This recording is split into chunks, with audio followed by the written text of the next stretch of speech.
আসসালামু আলাইকুম। পাম্পে তেল নেই, কিন্তু খোলা বাজারে তেল পাওয়া যাচ্ছে এবং সেই তেলগুলো চড়া দামে বিক্রি হচ্ছে। তার কারণ কি?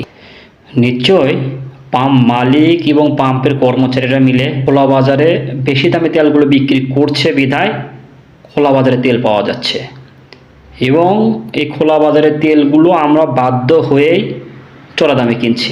এই সিন্ডিকেটকে আগে রুখতে হবে। পাম্পে ওরা বলতেছে তেল নাই, যেসব পাম্পে বলতেছে তেল নাই সেসব পাম্প চেক দিতে হবে, সবাই মিলেই দেখতে হবে।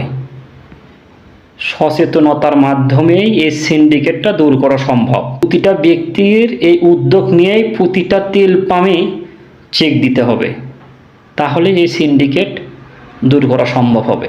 কারণ তারা অধিক মুনাফা পাবার আশায় খোলা বাজারে অধিক লাভে তেল বিক্রি করতেছে। ভালো থাকবেন।